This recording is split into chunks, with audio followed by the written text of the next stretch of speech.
Hello, everybody, and welcome to our live talk today. Today, we are talking about the spectrum again, about neurodiversity, and obviously about the superpowers of people who are on the spectrum. Welcome, everybody. Welcome, Neil. Welcome, Casey. Welcome, Veronica. We are still waiting for our Indian colleagues, but maybe they did not get the transfer to summertime. Oh, I did write them, but one never knows. We will see when they join. Mm-hmm. So may I ask you to introduce yourselves a bit, and then we're going in the middle of it. Certainly. Who wants to start? I'll start. Oh, Veronica, would you like to start? That would be great. Go for it. Okay, I start. Good morning from beautiful Tobago. It is 4 o'clock here in the morning, and my name is Veronica Dancer La Fortune, and I live here on this beautiful island now since 17 years. And we have been creating a space for differently abled souls. I always say specially able souls, souls with superpowers. Just like myself and you are, I think we all have superpowers. We just have to claim them. And we have to give the superpowers space to, to shine. And that's what we basically are practicing every day here with specially abled children and adults, and also animals. Because animals also have special, superpowers. Thank you. You're welcome. Casey? Hi. My name is Casey Christal Spörer. I am an American who's been living in Germany for over 40 years, and I am a diagnosed ADHD person, a special soul, although frankly, all of us are special souls. Creativity is not limited to us.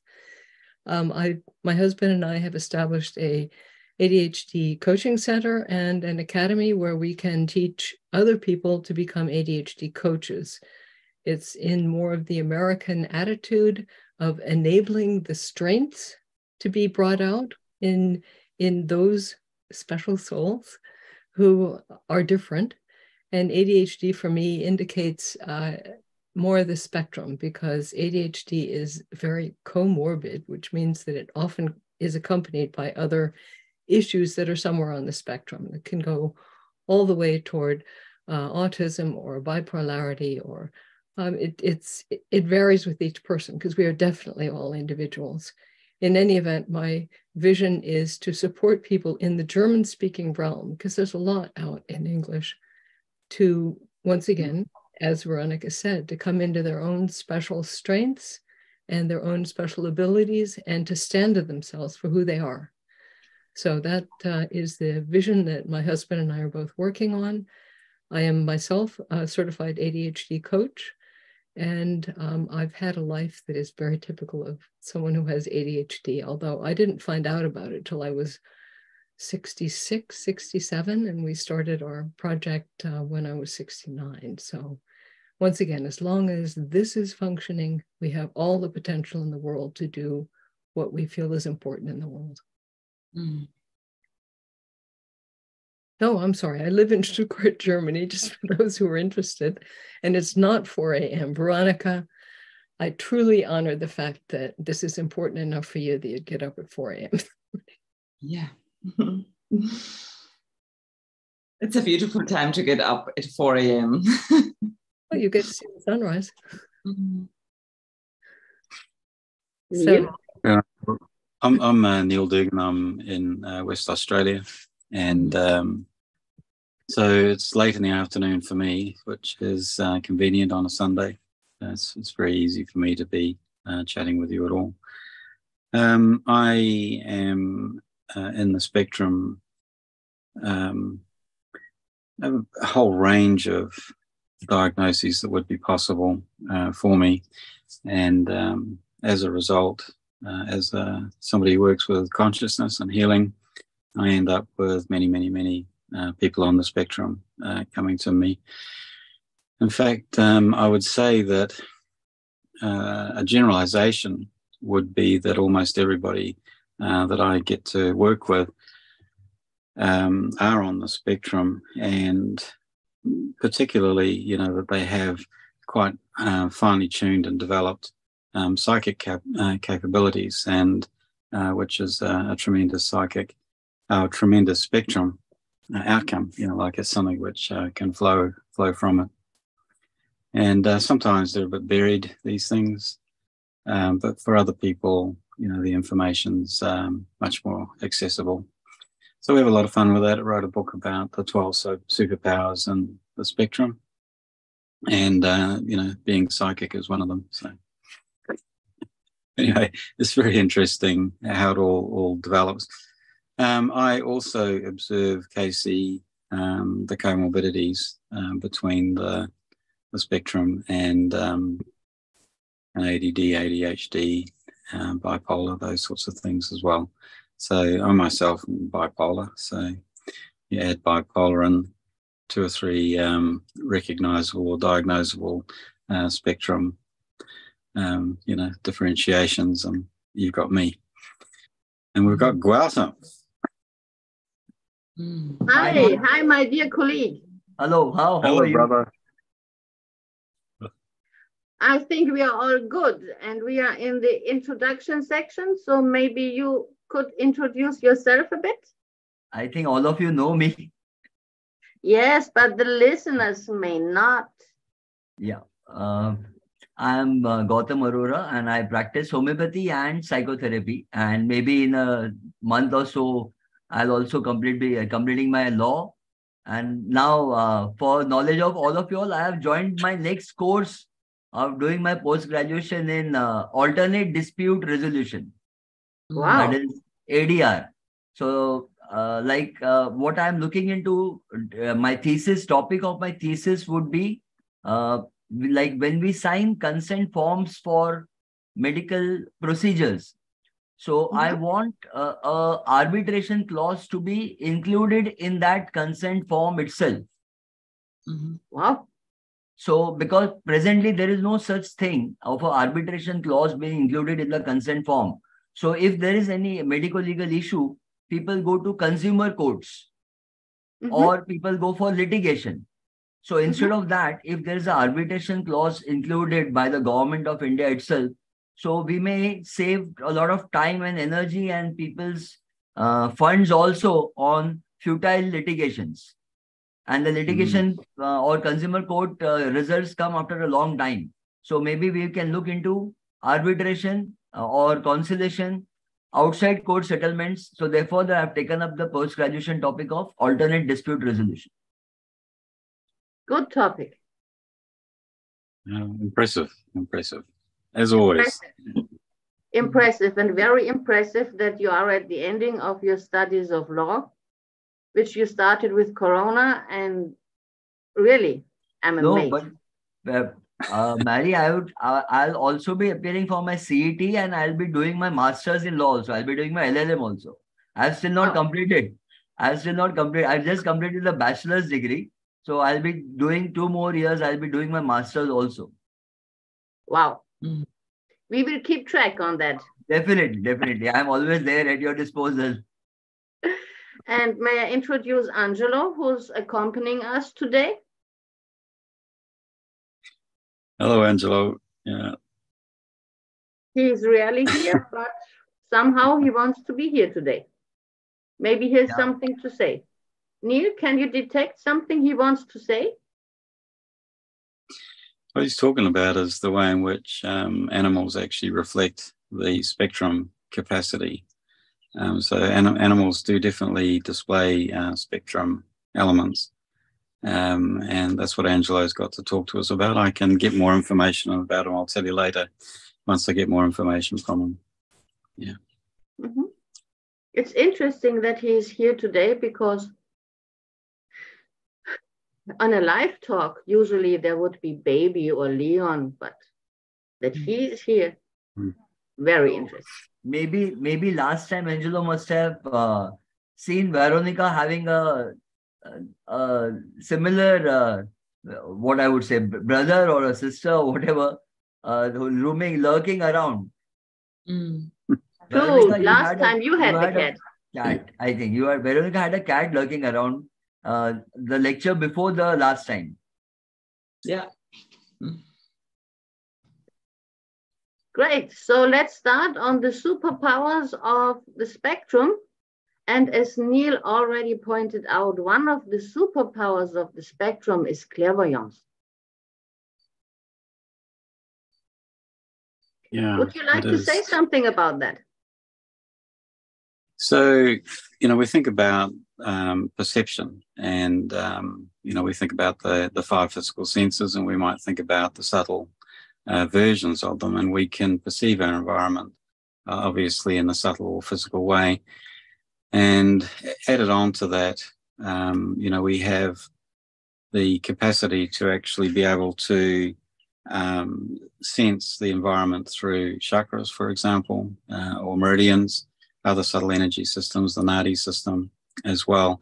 And so Nadi can actually perceive the environment as well. The difficulty is actually being able to utilize that perception in some way that's actually useful. So we've got all this perception happening, but we've got no way of actually using that.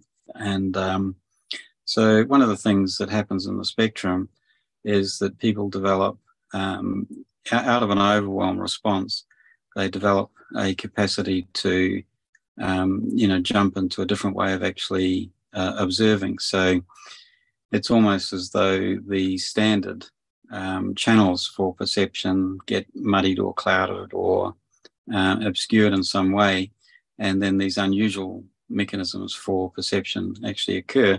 So clairvoyance is the subtle version of sight, and what it amounts to, you're still using the brain structures that are involved in vision, but you're not actually getting the information in through your eyes, you're getting it subtly. The curious element of all of that is that the information could be being processed by, any of the minds. So, this Neil Dogma, I work with all of these multiple minds.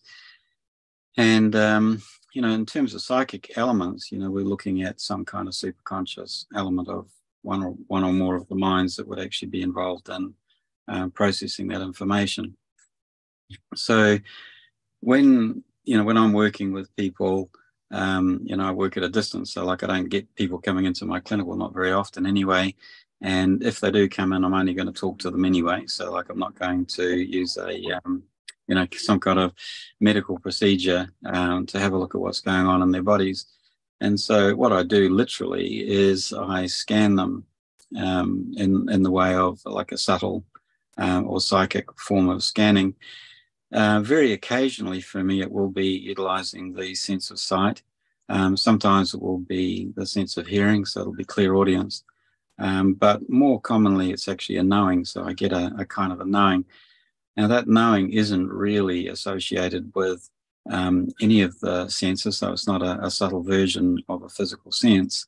That knowing is much more of a mind-based connection. So, for example, we're working with somebody with a physiological disease or something of that nature, then what we can do is we can perceive utilizing our own body. So our body is able to perceive what's going on in that other person's body, and we develop a knowing which comes out of it. And it doesn't have language, it doesn't have a visual, it doesn't have an audio or whatever. So there is a term for that, I forget the name of it, but anyway, that would be examples.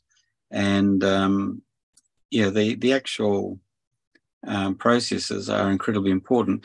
And the diagnostic ability really depends on the extent to which the individual that I'm working with is able to tune into these things as well. I'll give a great example. One of them is a patient of mine who is a chiropractor, and she has this unbelievably beautiful way of actually being able to observe her own body. She just is so trained and so capable in that way. And so my diagnostic ability skyrockets because of her ability to actually sense herself. So she's sensing her body and what's going on in her body. And through that, I'm able to actually utilize that observation that she's having. And again, like, this is all psychic. It's not, there's no objective observations going on at all in that diagnostic process. So those would be some examples. The other ones that are fascinating, I've got quite a few psychiatrists as patients, and they, of course, have this wonderful knowledge of brain chemistry, and we can do all kinds of work with what's happening within their own brain chemistry based on the fact that they're able to observe all of that, that subtlety themselves as well. And on it goes, like the list goes on. I won't bore you with any more of it, but that would be partly, to do with that gift. And as I say, like, I've never met anybody who had any kind of psychic capability who was not on the spectrum.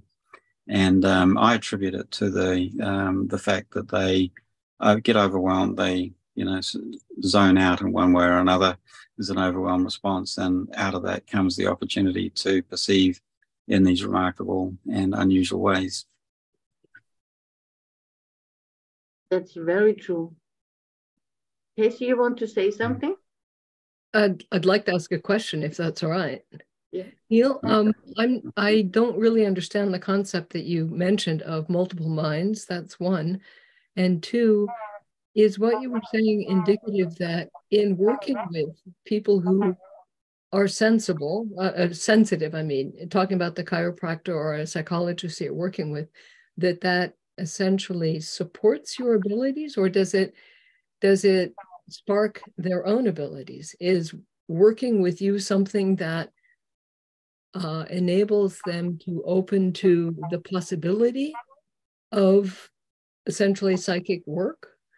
It's a concept that many people question, of course, and I know there are many examples where it's very true, where it exists. There are also a lot of charlatans, but can you talk a bit in that direction? Multiple minds is very interesting for me. So I work with the concept of 5 physical brains in the body. So you have a brain in your head, one in the thorax, one in the gut, one up the spine, and one in the pelvis. And there's good medical research to actually indicate, how all of that works. And each of these 5 brains support a mind. So the mind that's mainly associated with the head brain is the intellect, with the thorax is the emotional mind, as I call it. Then the gut brain is the instinctive mind, and the pelvis supports a relationship mind, and up the spine is a mind associated with moving and coordinating and creating and all of that type of thing. So those are the 5 minds, and as I say, each of those minds actually has a subconscious element, a conscious element, and a superconscious element. And if you're Carl Jung, you'd extend it out a bit further than that. You talk about a sub of the superconscious and a superconscious, and then you talk about a subconscious and a sub of the subconscious. So when we're working with the sort of psychic elements, you're normally actually working with the sub of the superconscious. And sometimes, interestingly, you can actually get a psychic type of activity occurring from your subconscious as well, which is strange and interesting how that would actually show up. With regard to, my patients, as I say, like I don't see a statistical sample of the world's population. People that I work with, they're spectrum people nearly always. And, B, they certainly have the sort of psychic capacity. So to answer your next question, which was relating to, are they supporting me in my observation, or indeed am I supporting them in their observation, or a combination of the both? I think you're right, and it's a very insightful question. There's both things actually occurring. So thanks for asking that, Casey. That's a really good question. Thank you. Do you feel that, you're obviously saying that people who are on the spectrum might have more of an opening to the psychic abilities? I can say from my work with many people that most of the people that I work with are able to walk into a room and sense what the emotional levels are, and sense who's having trouble with whatever, things like this. I don't know that I'd call that psychic, but it is an awareness of things beyond our own body and beyond our own logical thinking system. So I'm interested in this, and as always, as a thinking person who has not been very involved with the psychic world, there are a lot of questions that come up. But I do understand that people who are, let's say in a positive sense, are different, tend to be very sensitive. So how is that sensitive stuff occurring, Casey, is the bigger question. So if you are sensitive and you're able to read a room, so you walk into a room and you've got all of the subtle observation and perception going on, you know, what's happening there. So there's a number of ways in which it could occur. You could be picking up pheromones, and indeed people do, and the ability to actually perceive what's going on from literally the scent that's being produced is high.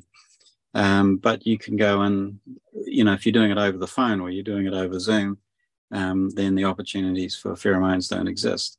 And yet you can detect it. So what about if you've got no video on either? Well, then you can't use any of the visual cues, and yet you can still see what's going on.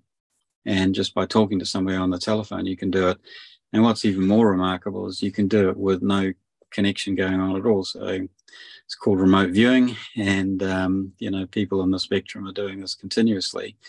So we use viewing. We're obviously thinking about clairvoyance in that situation, but it doesn't have to be visual. It can be, as you say, you can actually be detecting what's going on literally in the emotions of another person. And from my dogma, so this is just my approach, I'm not saying that this is a scientifically proved thing at all. In that situation, what you're literally doing is you're tuning in with your own emotional mind into the mind of another person. So you're using your mind to perceive the mind of another person. And that is how it works. So it's enormously accurate. So when you do this kind of remote, you know, consciousness treatment work and that type of thing, you can run through a whole process to actually identify what's going on for the individual. And you're not even speaking to them. They haven't given you a client brief or anything like that, and yet you can find your way through all of the, you know, that diagnostic element. The difficulty that comes with it, and I can feel the questions, or the uncertainty that sits with all of this, is that your superconscious, your conscious, and your subconscious mind, they all have egos associated with them, so egoic elements. And it means that as you are perceiving this stuff, it gets filtered by your own, you know, your own stuff. So, you know, what the outcome of that is that you actually end up with what amounts to pretty faulty insight. So, you know, your insights or intuitions or psychic perceptions or whatever else, they can be really, really messed up. And, you know, you're talking about people who are charlatans, you know, I think was the word that you were talking about. And in that situation, largely what's going on is that they've got so many fixed belief systems and that type of thing, which it means that the perception that they're getting becomes perverted by virtue of their own belief systems and, you know, other egoic constructs. So that's the answer to the unspoken question. Well, I mean, it is there. I mean, what you're saying is that people who are on the spectrum in some form tend to have possibly abilities in this direction that they haven't necessarily been able to develop. And at the same time, there are people out there who use the desire that all of us have, that someone tell us something that we don't know, that comes from above, comes from whatever. We all have that desire. And there are a lot of people who use it in a negative fashion, but there are those people who can do it. I have experienced this myself. Once again, I would say I can't do it. And yet, who knows, maybe I can. If I were to develop that, I don't know. Is that part of the work that you do, that you how can I say, that you catalyze other people? I don't know. Is this part of it? Just trust yourself, Casey. Like you're doing it continuously. So you're continuously actually assessing your environment in a subtle way. So you're in, one of the superpower elements of the spectrum. So you have this ability to assess your environment, and you're doing it over and over and over again. Because of the, you're describing yourself as ADD and ADHD and so on. The necessary thing in there is a whole bunch of anxiety. So, when you're getting this information coming in, you're not trusting yourself. So, and it's anxiety producing, and for you to actually have to rely on it becomes a real problem. I remember when I first started doing this kind of work, and I began doing, what they call remote sessions and remote viewing and that type of thing. I was pooing my pants, Not to put too fine a point on it, because I was so uncertain, that I would get it wrong, and then case after case after case it was right, and you get so much very powerful information coming in. The other element with all of this is that you can communicate. So this sort of remote viewing or remote sensing has the other bedfellow, which is that you can actually communicate information out. And obviously that's fundamental as well. And, you have somebody in the room with you and you're working with them, and you've got all of the subtle elements going on. There's a bit of overwhelm and that sort of thing, which actually allow it to be really coming out into the forefront. And then in that situation, you can subtly communicate with other people as well. And as I say, it doesn't have to be at a different. Isn't that what empathy is? The sense of sensing what the other person is doing as you're speaking with them? Would you say that's a subtle of psychic? Yes, but it's, empathy is specifically in the emotional mind. So empathy is associated with exactly what you're talking about, but it's limited to that one mind. And what you can do is you can work with the other mind. So you could do it intellectually, or you could do it in an instinctive way. Very interesting. When you do that, when you actually communicate directly from your instinctive mind. And I know Gautam and I have had this conversation before, and with the kind of way in which the suggestions that are made actually within a homeopathic remedy, it's a suggestion, like it's a chemical suggestion, and the idea and all of the consciousness which is actually sitting behind the remedy is in the remedy. So when you deliver that to another person as pillules or drops or whatever it is that you're doing, it's a suggestion which is being given. And so all I'm talking about is that there's an opportunity to actually deliver these things at a distance, using these sort of subtle mechanisms. So if I were a homeopath, then, I would be, for sure, I'd be zoning in on the energy field, or however we want to actually describe that homeopathic remedy, and I'd be applying it. That's what I'd be doing. But I don't know enough about it to actually get away with trying that sort of trick. But it's interesting, isn't it, that, we've got all of these very subtle ways in which we can actually give suggestions and affirmations. Thank you very much. I appreciate that. I know that we have different dimensions that we'll be talking about today. For me, one that's also very interesting, having to do with what you're talking about with the psychic stuff, is the concept of communication with animals. As you were saying why this particular cat is here at this time. Now, I'm curious, Veronica, how is that with horses? Do you feel that there's a bond there with that, with the work that you do? Oh yes, of course. I am glad that you are speaking about this now, because what came in my heart, I say heart. Neil, as you spoke, I think everybody has a way of communicating about this in their own way. And I can feel the way you speak about it, Neil, and I can, feel the way you speak about it, Kay. What also is very much there, and what I wanted to say is, the voice of the heart. So it's energy work. And, you know, I'm going straight to the electromagnetic field, the heart pattern. I think all our hearts are so open, and we just have a different way to lay out our work. So now I lay out my work with through the help of animals. The animals help me to like a homeopath would use their homeopathic remedies. I just put it this way, you know. Since 8 weeks now, I'm working also with a goat, which is amazing, you know. So the electromagnetic field of a horse is 5 times larger as of a person. Mm-hmm. And when because of their size or something else? Not only size. You know, yeah, let us just receive that information as it is. I think we spoke about that also in our last Zoom meeting. It's an energy field. It's again an energy field, which you cannot see, but I can feel it. And I think when you go close to an animal with an open heart and open mind, you just feel it. Blank out your logical mind.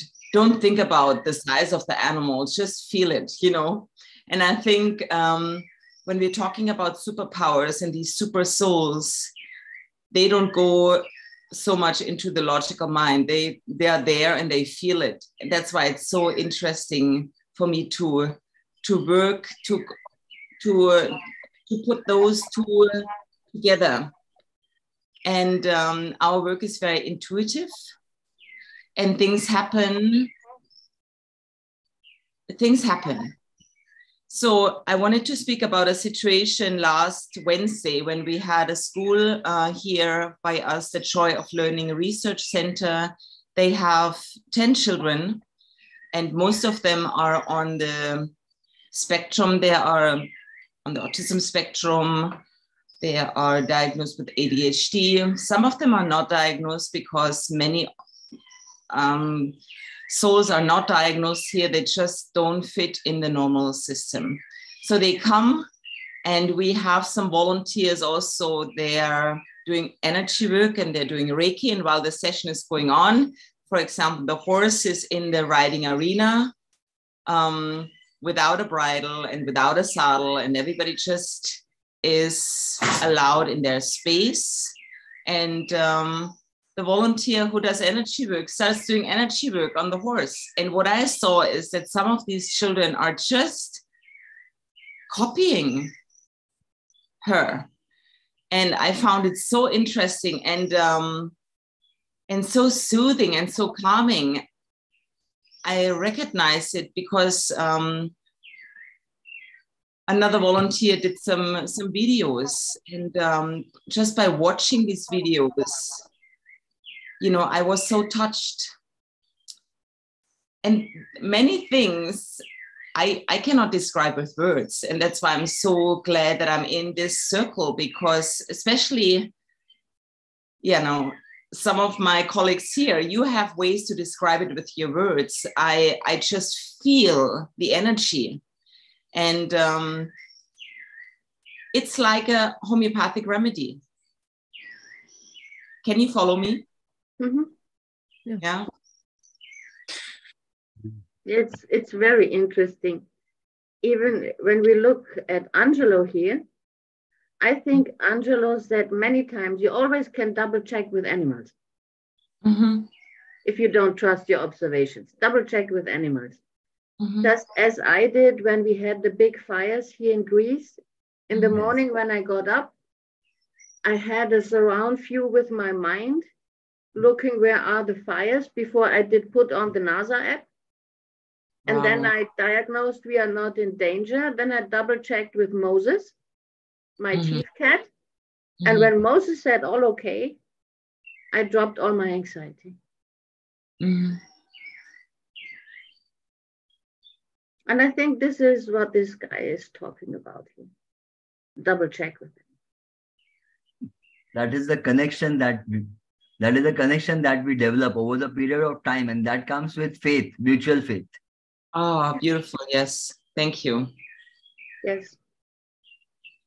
If the horses they don't trust Veronica, Veronica will never be able to gather the intuition and gather the expressions of them as to what they want to convey. Similarly with Angela, similarly with anybody, you know, like when Neil talks about plants, or when Neil spoke to us for the first time about his intuition and how did the COVID virus, you know, express the fear and the anxiety in the virus itself. So that is when I started thinking on these grounds also. So thank you, Neil, about introducing us to this concept. I'm really obliged, because till that time we could think about plants, yes, speaking to plants, speaking to animals, but this was a concept which actually led me to think about a very different perspective, and that helped us with the patients also. Sometimes in homeopathic practice, most of the time in homeopathic practice, or when it comes to counseling also, we think and we talk about what the patient says and what he really wants to say. So the unspoken words is what we try to feel. But that is when it should not be like now when Margaret and Neil mentioned about empathy. So we always speak about empathy, but actually people don't empathize.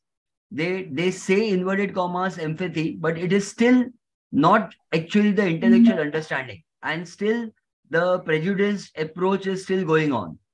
So like when we come down to this spectrum of what we are speaking today, people are still obsessed worldwide, or rather they are still catering to the broad spectrums of autism, the broad spectrum of attention deficit hyperactive disorders.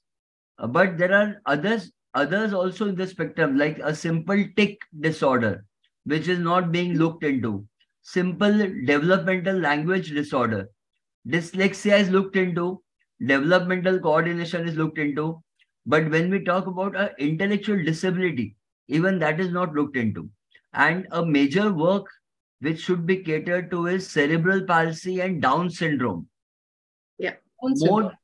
More than this, what I really want to speak about, and what I had spoken to some of them in this group previously also, the worldwide, the organizations, the NGOs, the trusts are catering to children.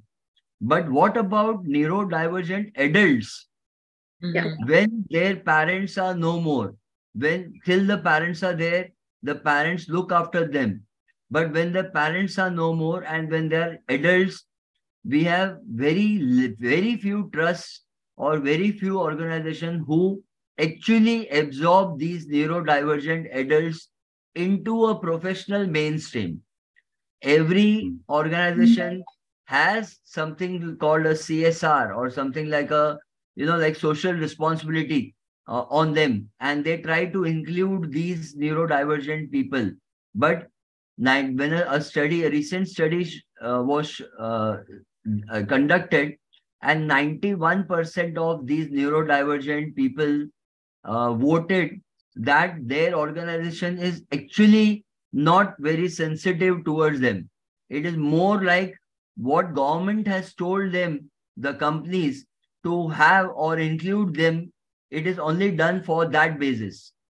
The HR, in fact, I would even suggest that the people working in HR should be trained well to actually empathize with these neurodivergent brains. Are you speaking specifically about Down syndrome? Or are you speaking in general about those who are so strongly affected that they cannot care for themselves? Ma'am, I'm speaking for everybody together. First, I'm talking about the approach that we have is specifically for children, but we are not looking into the needs of neurodivergent adults. I'm speaking broadly. I'm speaking for all together. Because particularly cases, particularly medicines, that we all can speak. But here we are looking into the change in policies by people across the world, like across the globe. We need to have policy changes wherein neurodivergent adults should also be looked into. Definitely. I'm talking about that. Casey, just think of an autistic person having to work in a shared office with only boxes and no walls. You can't work. Yeah, I understand. I mean, it's the reason that my husband and I focus only on working with adults. We don't work with any children at all. Wow, that's there superb. are options out for children. The governments do that. No, they do it also because they know that they have to care for these people all their lives somehow. And so if they can help the kids get better as kids, then they might not have to do it. It does have to do with money. But exactly. the options for adults is not very good. But it's true for people all over the spectrum, and people get lost. People get lost easily. Then again, you know, I would like to say we can help all of them. I would like there to be situations where we can, but the honest truth is we can't. Each of us can work with there's some people who will connect with us and that we can work with, and there are other people who can't. I know there are people that I have tried to work with, and frankly, they are too extreme. I'm not a psychiatrist, I'm not a psychologist, I'm a coach. And I've had to let them go without blaming myself, because they're not mine. They're those who are mine. Yeah. Right. And one thing that I've noticed is that the people who come, they sort themselves out very quickly as to whether there's someone that I can work with effectively, or my husband can work with effectively, or others in our group can do that. But there has to be Neil, an emotional or psychic connection somehow for them to feel supported enough to be able to do their own healing, because we all do our own healing. You know, I don't heal anyone. I don't do anything but give them a place and a trust and a belief that they are people with potential, and that they do have resources within themselves. And that, for me, is the most important work. There are those who need care, yes, but I don't think that's the topic of what we're working with right now. I think we need to work with the people that can respond, that can be helped, that possibly through also the support of animals. I mean, there are many people who use animals as therapy animals, and not every animal is correct for it. Marianne, everyone has their own personality. Which cat is accompanying us is an example of it. But we need to work with the people who can be helped. There are so many of them out there who do not. I think this is one of the biggest issues that we should also touch on. If someone who's on the spectrum is not aware of the fact that they are on the spectrum, that there are reasons that they are the way they are, and that they think that they are defective, and that they are broken, that they don't fit in, that they're a unique piece of life that doesn't fit anywhere. I think helping people to realize that they are part of, in German you call it a Sippe, it's a tribe.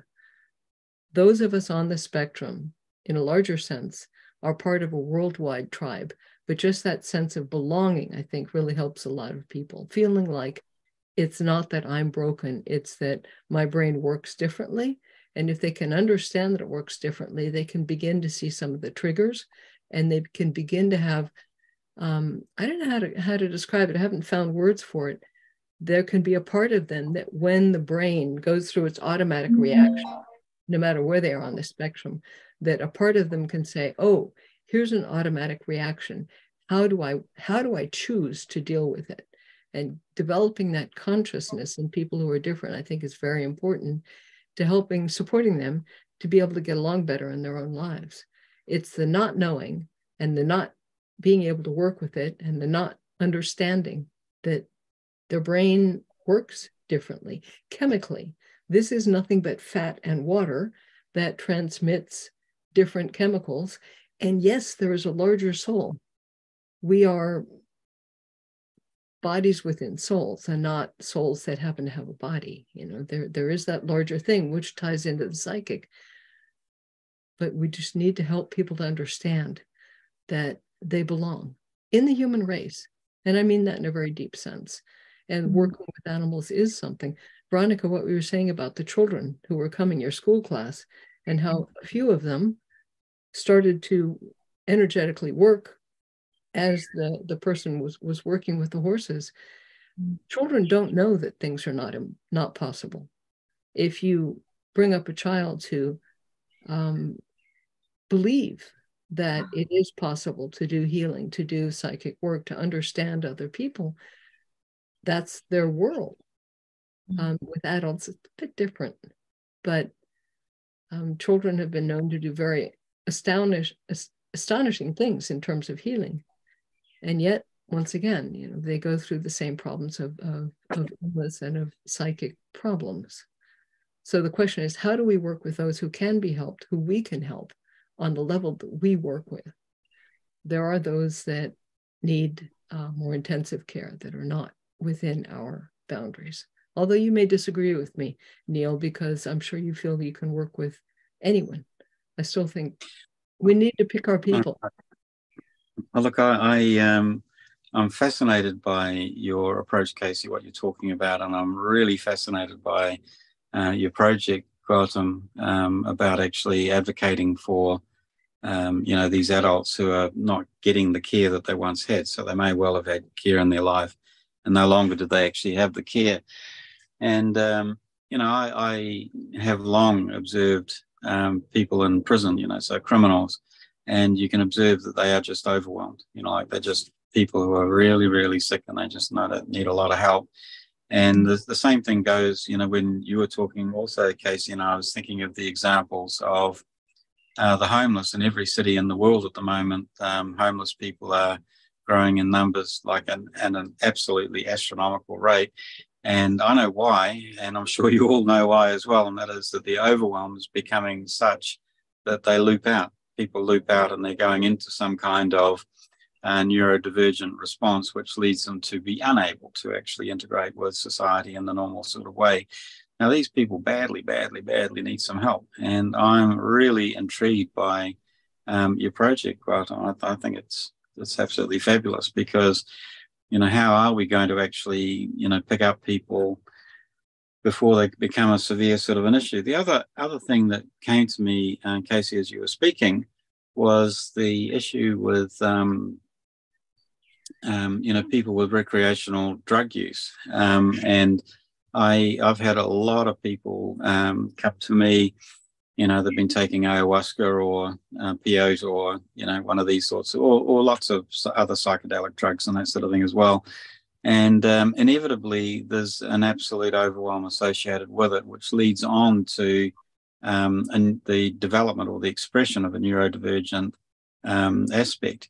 And so, you know, we're looking at all of those kinds of things too.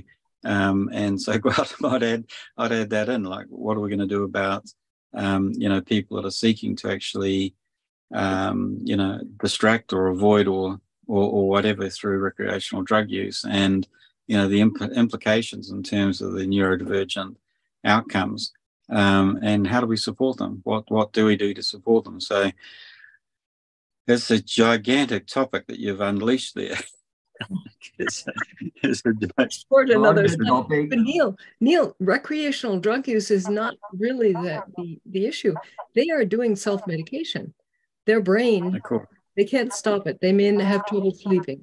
As we know, sleep deprivation makes it more extreme. Most of the stuff is an attempt to work better with their brains. It's not just, you know, and they get caught in it because the drugs are very difficult and they do harm. There's no doubt about it. But if someone can understand that what they've been doing is an attempt to help them to work better with how they are, with their own balance in the world, and they have options to try. Now, of course, if they choose to not go the drug route, to do different lifestyle changes, and we're all very aware of what needs to be done with that. But just to understand that what they've been instinctively doing is trying to find something that will calm, will make their interpretation of the world something that they can work with. It's not just for fun. I mean, I come out of the hippie generation, recreational drugs. Yeah, I literally 1969, I was 18.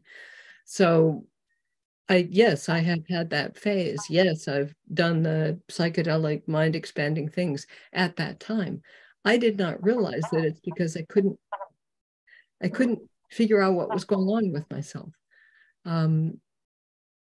There's a lot of things that can help, but people have to understand their attempt to use the drugs is an attempt to help them deal better with who they are in the world.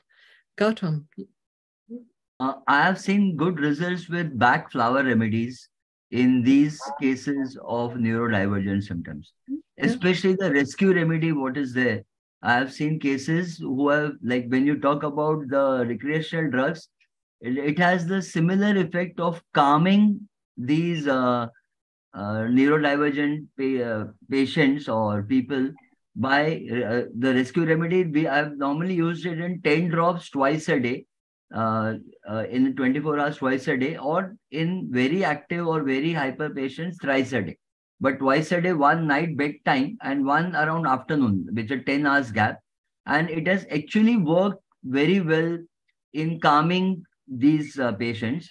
Also, in adults, in the divergent adults, I have seen good results with a combination of Passiflora and raw Wolffia mother tincture. Okay, that's a great thing. Veronica, there's no way that you can say what Bach-Gluten are going to help with someone. I agree that there are many things that can help to calm, but the concept, essentially, the concept is we have to change lifestyle. Also, definitely, I agree. Because it's only if we give our brain and our body, because we are one. Neil, as you say, we have many minds, but our brain and our body are one. Period.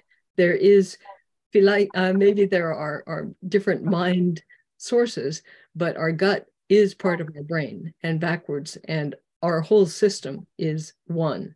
And if anything happens anywhere, it changes everything else.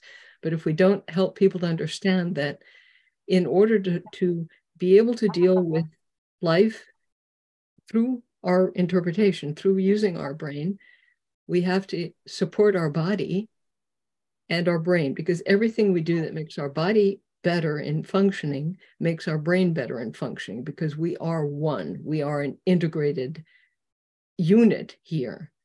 And many people think that if they do one thing, if they take the Bach-Gluten, or if they take anything else, that will do it. We have to develop a consciousness in them that it has to do with developing a lifestyle, and that there are medications, there are, of course, alternate medications that can support that. But the main concept is everything you do to support your body will support your brain. And if you are doing things that harm your brain, you will have more trouble. It's the old story. There are only two things to do. Avoid things that hurt your body or brain, and do things that help your body and brain. That is the basis of everything. And the methods we choose to use can vary with each individual, but you can't say across the board, this will do it. At least I see. Gautam, please. I'm sorry. In this universally, I think many of you may agree, but universally what we see in behavioral therapy, swimming helps. Swimming, or the patient water, it helps them to calm them. But what has happened, ma'am, after COVID, many people or many parents have become overprotective still, and they're still overprotective about their children with special needs to be exposed to the swimming pools. So the fear still lingers on, and the major loss has been of these neurodivergent kids. Like they've still not been exposed completely into the open world. The parents are still having their anxieties, and they are still being protective. Now, when I spoke about the homeopathic medicines, these are the parents who have been exposing their children to psychiatric medicines as sedatives or tranquilizers. So herein, what my approach is, that instead of exposing the young mind, the young brain to allopathic prescription, I advise them to shift to either rescue remedy. So that is actually lesser harmful, because when we talk about a sedative or a tranquilizer, it reduces the complete activity of mind. It doesn't differentiate between the positive and the negative activity. So the child goes into a vegetable-like existence and he just sits at one place. Like when we talk about opium, sits motionless like a statue. The symptom, the major symptom of prescribing opium is sits motionless like a statue. So instead of that, when we talk about rescue remedy or passiflora, it just reduces the overactivity of the mind. But the child or the adult may have qualitative sleep. He is not, it doesn't, they don't have an induced sleep. It is not a sleep inducer, but the overactivity of mind reduces. So many times with neurodivergent patients in the adults, we have seen people are having chronic benign hypertension. So therefore, in adults, we use a combination of raw Wolffia and passiflora. So raw Wolffia, we know it acts on it relieves the blood pressure with homeopathic prescriptions, and passiflora to reduce the overactivity of mind. So that is when we want to avoid allopathic prescription and the patient needs medication, because the behavioral therapy, when we talk about, walk in the open gardens, open places, even taking the child to zoo for because in city like Mumbai in India, we don't have a major exposure to wildlife or wild animals. We are not talking about rural areas. We are talking about urban cities. So here the maximum that the child can do is that having fish tank in the house, that is what we advise, because the small aquarium keeps the young mind busy, and the looking at the fishes, it has that liveliness around. So the vibrations of the atmosphere, it keeps on changing, and there is no stagnation of energy around that aquarium. So we do advise behavioral therapy or changes in lifestyle, and even placement of things around the child in a particular way. But the relation of that medicine was just to not be exposed that young child to allopathic prescription, and therefore have an alternative along with these changes. We just do have to make a differentiation between those who are, let's say, in the middle of how extreme they are and those who are very extreme. There are different ways of dealing with it. Yes. I've seen, there's an amazing Indian film about young boys with ADHD, but very strong hyperactivity. That wouldn't help much. But the people that we work with are those who are somewhere in the middle, okay? The people who are extreme, yes, they need professional care, and I agree with you. Yes.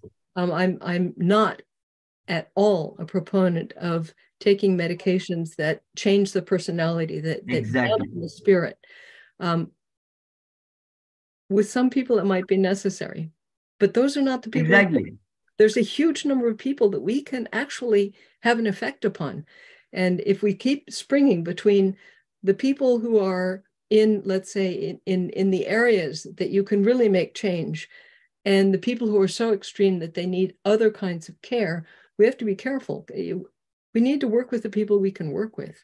Yes. And I think the fish is a great idea. It's one I haven't thought of, and I know nothing about communication with fish, but why not? Animals help. They say that the best thing you can do for a child who's on the spectrum is have a cat or a dog, an animal that can develop a relationship, and possibly fish because of the quietness of the water. And yes, that is symbolically good. But usually movement, getting the blood circulation up, getting the pulse up, is what will help our brain function better. Yes. Under supervision, within boundaries, of course. Yeah. And everything that is homeopathic can support that path. I'm in agreement with that. Allopathy has a place. But once again, every individual, we are all so different. Every single one of us is unique in our gifts. Yes. And in our we have to understand our scope and limitations, ma'am. Like when we talk about a person who is an adult and who is violent to the extent wherein he can harm himself and others around, we definitely need a tranquilizer there. We definitely need allopathic prescription there. And we have to sedate that patient, because that patient can inflict injury to himself and others around. I understand. So we have to understand. Yeah. I totally agree. We have to understand our scope and limitations about as a homeopath and for homeopathy also. So many times homeopathy doesn't have limitations, but me as a homeopath may have limitations because of lack of knowledge of many things. So we have to understand that and move accordingly. I just wanted to tell you a short story about an American prison who introduced cats as therapists for imprisoners. Yes. And they had amazing results. Mhm. After they did behave very well, they got points for well behavior. Mhm. And when you reached a certain level of points, you could have a cat if you wanted. And all of them took a cat. And then they had to perceive their points in very good so that they don't lose the cat again. And in this prison, the resocialization went tremendously fast. It supports And it. none of them wanted to lose the cat again.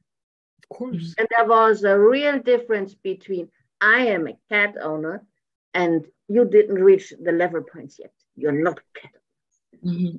They have programs with dogs also where they teach, where the prison mates learn to raise dogs that are then used for blind people. And these programs are effective, but keep in mind, our prisons are full of people who are on the spectrum. And this is why I said put into a poisonous atmosphere. And what they need is help. They do not need punishment, because the only way to help them become a working member of society, to come out at some point and have families and have jobs and feel a part of things, is if they do get help. Now, they don't get help other than that, but the animals help without a doubt, without a doubt. But we have to have a recognition of how much work there is to be done. There's so few of us who do this work. You know, yet we have to be thankful for every possibility we get. Does anybody have another super ability on the spectrum at hand, which we could talk about? Veronica, you haven't said very much so far, because I wanted to say something. Thank you, Casey. You were speaking about helping, and what is still with me is I would like to speak about, for example, 2 super souls which we employ by us. They are on the spectrum. And, basically what we give them, we just give them the space. And I trust them. That's so trust and space. So just for you guys to envision, we have this 3-acre park where 12 horses live, 3 cats, 7 dogs. And there is also creative gardening. For example, Mr. Keel, he comes to us every day, 7 days a week. He is a young gentleman. I think he's 45 now. His mom died when he was 3 years old. He basically, I think, grew up in the village on the road. And, I am so grateful that he is with us every day. I thank him. But very quietly, he's a very quiet person. He's in the paddock every day from 8 o'clock until 6 o'clock in the evening, and cleaning up the horse poo. And his energy is so fine. He's such a quiet, gentle soul. His medicine is being in the space where he is allowed to be himself, where he feels empowered, where he feels, included, where he feels loved. That's what we also do with the animals which we rescue. Do you feel me? Absolutely. Veronica, what you're saying is you see him. There was that silly science fiction movie a couple of years ago, Avatar, and they have this. And he is helping me, and he's helping us. He's helping the community by him being there. He knows he has been seen and recognized as a unique individual, and that is what heals. The atmosphere heals him also, but we are healing each other, because we are, it's like you saying, the brain and the body is one. Yeah, at the end we are all one. That comes back to that oneness. We just have to give each other the space, and with an open heart and open mind, that is possible, and with trust and respect. It's respect of the other as being whole in some sense, and being full of resources. Yeah. And what is also very interesting is that at the 3-acre park, the cats are going to the ones who need the cat's remedy. The horses are going to those who need the horse remedy. Yep. And the ones who go in the garden, they feel drawn to the plants. And there are people who just go to people because they want to socialize with people. I'm not like that. You know, even I'm the founder of Being and Healing with Horses. I'm always more drawn to the animals. But of course, I have to also communicate and integrate the people part, you know. So sometimes that's the challenging part for me.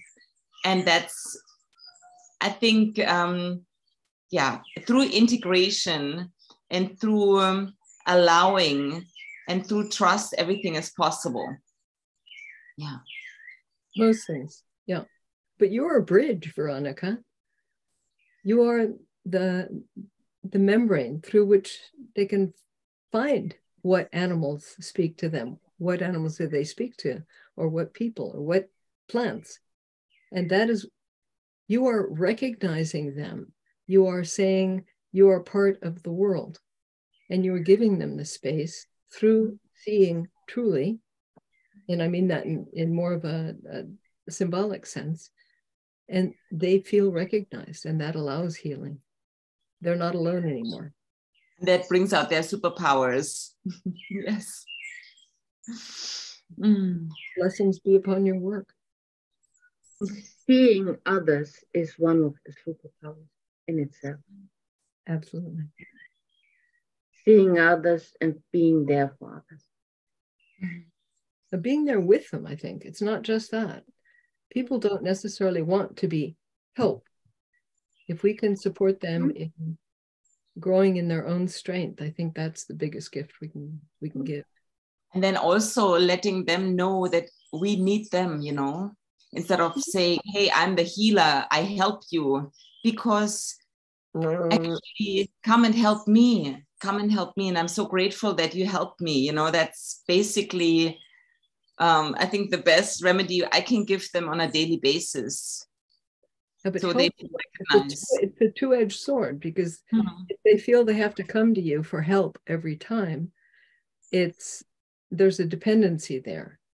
If you're helping them to understand that they have within themselves the potential for also working, which doesn't mean it negates you, but it's the supporting them in their own growth.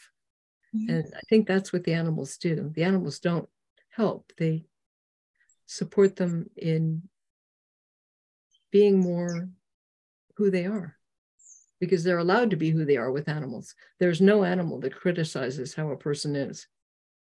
They accept you as you are. And so that's the wonderful. Totally true. I don't think so not either. Totally true. I disagree. Yeah. If you are with animals a lot of the time, and especially when I think of Kadima, our diva cat, Kadima tells the volunteer very precisely how long the brushing has to be. Not too long, not too short. And if they don't comply, they just get a smack. So he really trains the volunteers to brush him about 10 minutes. Then he has enough. To be mindful. Not that he would accept everything. No, he knows exactly. And he communicates very directly. And you can't misunderstand him. And Neil, what did you want to say? I'm interested. Oh, look, it's definitely my observation that animals can be very specific with the healing that they want to actually provide, and the kind of communication they're interested in, and so on and so forth. One of the superpowers that I thought we could have a look at would be the business of being able to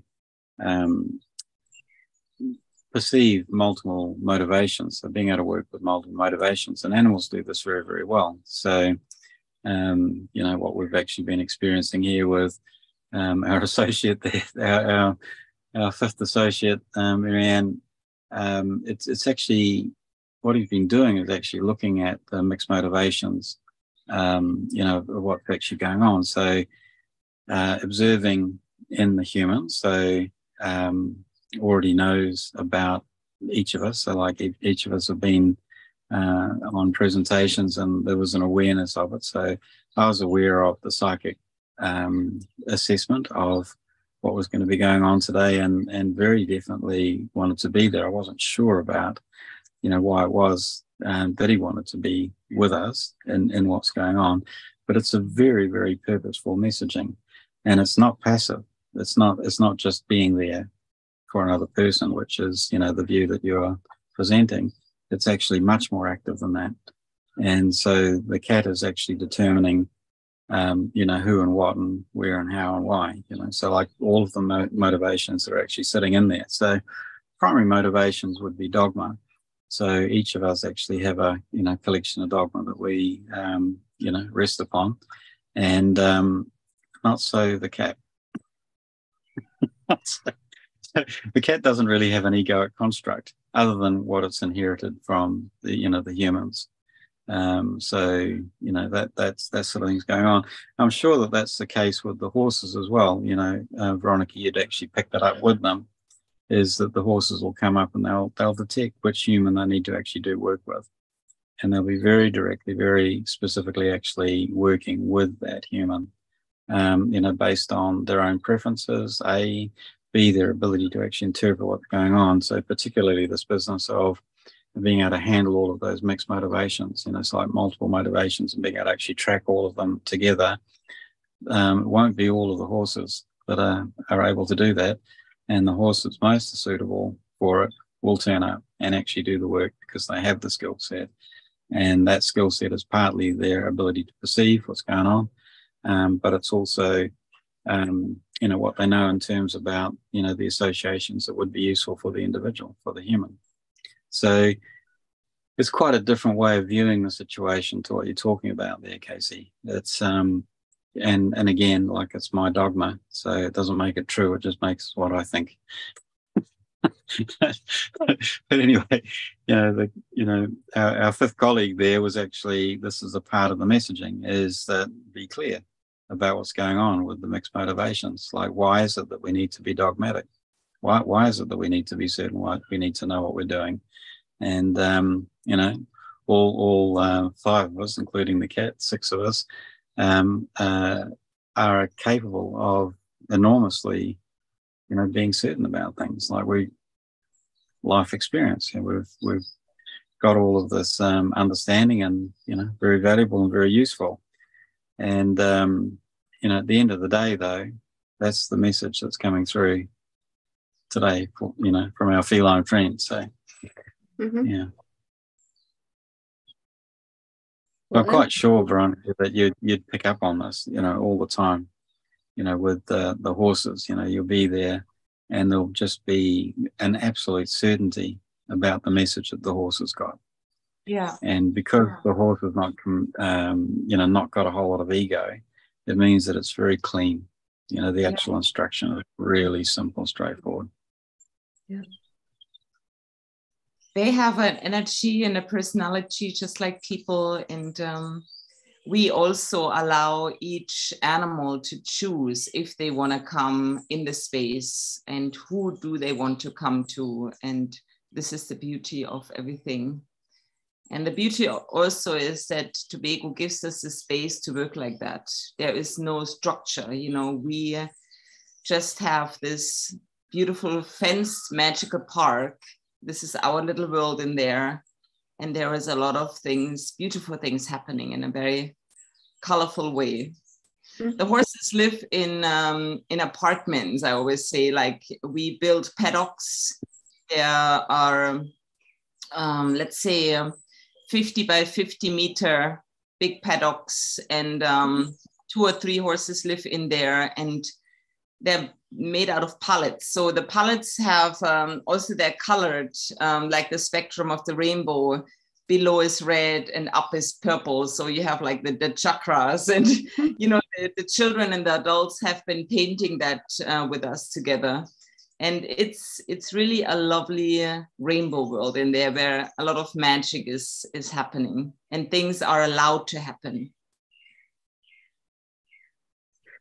That takes us to another superpower of the spectrum, the ability to be naive in a very divine sense. It's an ability to be pure. Mm. And that definitely is a superpower of this. Mm-hmm. Yeah. Marianne, could you talk a little bit about your experience with that? I found that very interesting. This ability to be naive and pure. You know, the strategic tactical mind or ego, it thinks of the bad experiences of the past and it proposes it into the future, makes worries out of it, but you're never in the here and now. Mm-hmm. And people on the spectrum, they have the ability to be in the here and now, and they can detach from those experiences. They can be pure with the animals, with the divine.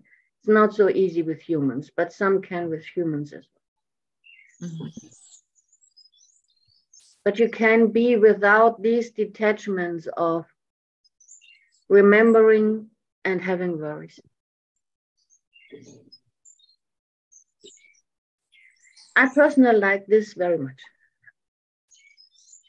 It is a very divine space, very calming, very relaxing. And this is something Angelo is very good in. Angelo? The cat that was here. Yes, thank you. Thank you. He is very good in that. Gautam, may I ask, in India, is it a usual thing that people would have pets at home? Your fish, I found that a good idea. I've never thought about fish before. Thank you. Yes. But do they? Yes. Do they have dogs and cats? Is that normal? Dogs, cats, and fishes have always been there in Indian houses. Like it is not even related to particular communities or particular religion, but even in a small place also, because people normally don't like. Normally, it is not a single jar of a goldfish which is commonly seen, but actually small aquariums of cubicle spaces like a rectangular boxes, and they do a lot of. They breed also fish, and then they sell also. You have these small rivulets around, so you may see people, sitting in the evening time, and younger boys, they catch their own fishes and they bring them home and they keep it in their own aquariums. So it's very common to have small household aquariums in houses. And cardiologists here always have this feeling like people or the patients who are having heart ailments, they should have fish aquariums in the house. In naturopathy also, and in general concept is there that when when people age, many a times, most of the patients, they have this loneliness developing within them because the younger generation is busy working. So this loneliness is relieved by observing these fishes throughout the day. Because like what we said, that the fishes keep on moving the whole day. So the loneliness is catered to by observing these movements of the fishes. And then, they tend to develop a lot of bonding towards the fishes.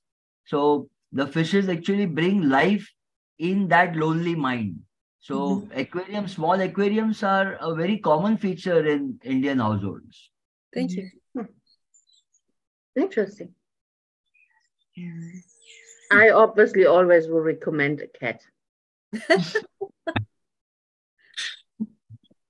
Even for high blood pressure. Yeah. I have two dogs here with me at the moment. They're very persistent. They're very busy. We have a dog, Neil. I have a boxer. The breed is boxer. So Okay. So I was to tell Veronica that about when I was speaking about rescue remedy. In India we have this festivals, a lot of festivals and a lot of drums and a lot of processions going around. So the festival of Diwali, we have a lot of crackers. So the dogs, they have a lot of anxiety issues during this loud noises. So the dog, like Zorro, he used to hide beneath the bed or beneath the chair, or they used to come and cling because of that anxiety factor. So the rescue remedy helped him also to relieve that anxiety. So I also tell Veronica that try rescue remedy when in, the horses, because as it is horse of homeopathy, we say arsenic, the drug arsenic is called as the horse of homeopathy, because like we see the restlessness in a horse, similarly there is a restlessness in the physical self and the mind of arsenic patient. So instead of trying with arsenic as a remedy, first try with rescue remedy. It will give a better effect, because then you are dealing with wild horses. So definitely arsenic would still be towards the tamed ones. When we talk about tamed horses, that is where arsenic can help. But otherwise, dogs have worked wonderfully. The anxiety in the dogs have been dealt wonderfully with rescue remedy. Yeah, Dr. Gautam, we work with rescue remedy, homeopathic. That's the #1 remedy.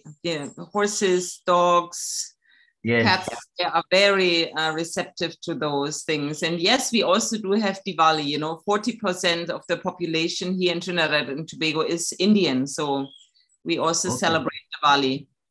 Oh, great. That's nice. I'll stand to the concept of the bioresonance feedback, because that seems to be very effective also. Yes. Do you use that in India also? With what, ma'am? It's a machine, and it measures the resonance of different parts of the body. Yes. I was just speaking to a friend of mine. She's here. I was just speaking to her that, why don't we talk about vibration and sound waves with a particular frequency catering to illnesses. So like we were just discussing a case about dysmenorrhea and associated complaints. So why not we try a sound frequency catering to that?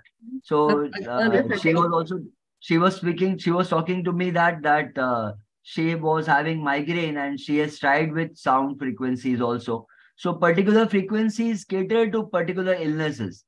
Definitely people do try it over here, but then it is more on I would say a baby stage level, wherein there are no actual clinics catering to this frequency and the treatments.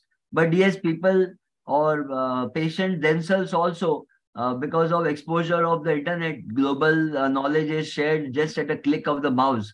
So people have been experimenting with this, but no such center over here wherein we can refer patients or we can get a proper guidance about it.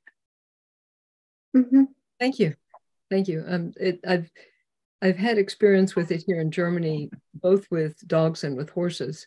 It's not allowed really for people yet, but it has been very effective. And it's once again something that's non-intrusive, non-medical in that sense. But I found it to be effective. It was also very effective with horses, Veronica, should that be a topic you might want to be interested in. We'll see. Veronica just mentioned something about the bowl. Veronica, you have it with you around, the crystal ball? No, it's in the park. Okay. If you have heard about the Chinese concept of the Chinese bowl, if you have seen it or not, I'll just show you. You can work with that sound also. We have this. See,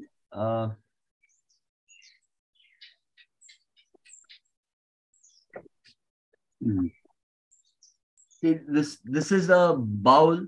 So yes, of course. And you have a wand around, so you can fill water with it also, or the humming sound what we have and the tone of the sound itself.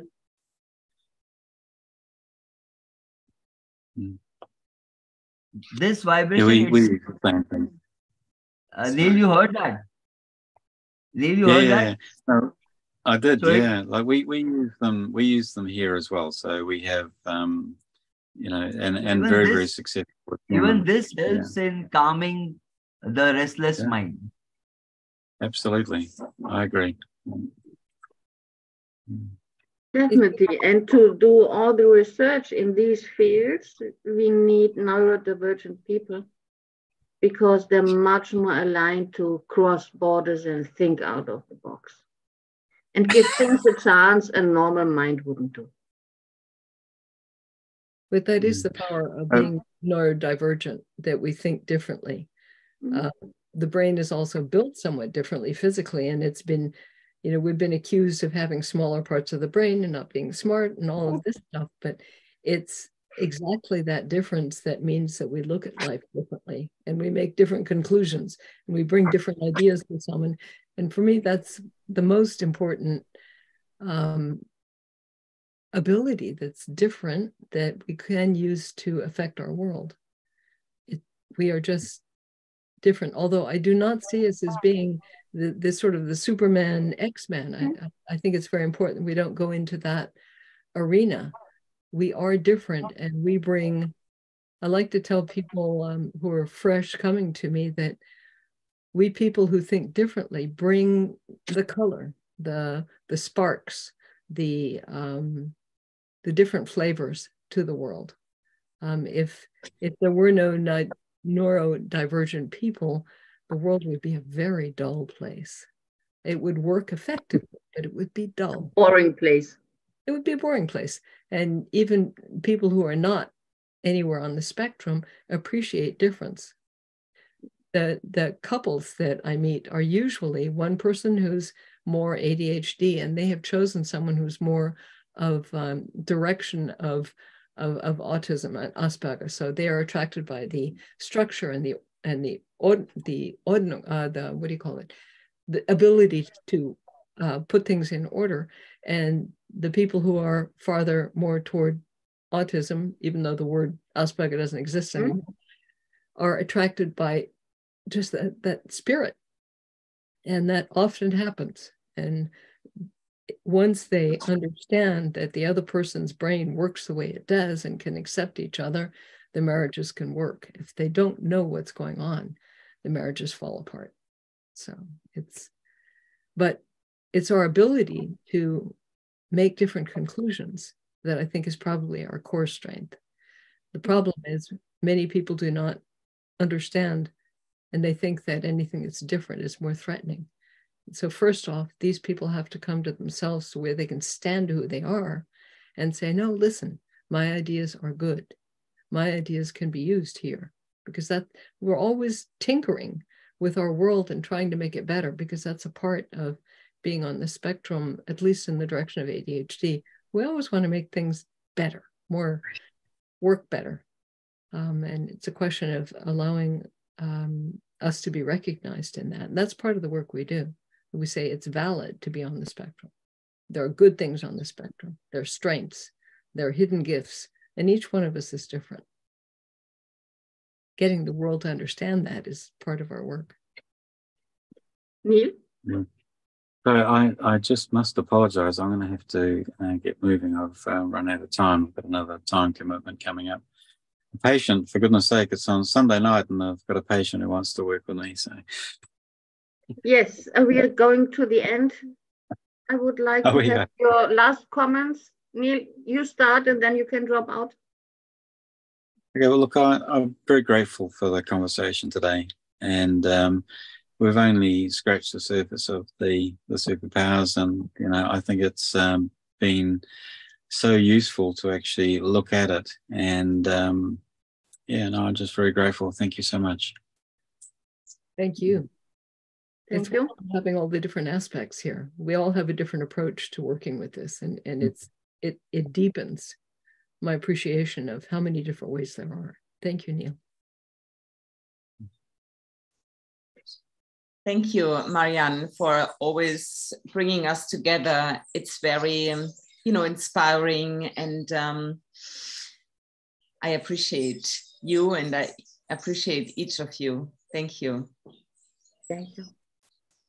Thank you all. And Neil, if you can just wait for just 2 minutes, because I have a query for you, but which I cannot ask on when we are live. So if you can just wait for 2 minutes after we go off the live talk, that will be ideal. Of course. A request. Thank you. Okay. Casey, do you want to say something? Just thank you to all of you, Marianne, for having brought us together, and all of the rest of you for being who you are. It's wonderfully refreshing and dimensional. It's a pleasure speaking with you. I wish you all well in your own paths. I hope to see you again soon. Yeah, definitely. Thank you, everybody. Thank you for listening on the Sunday, and see you soon.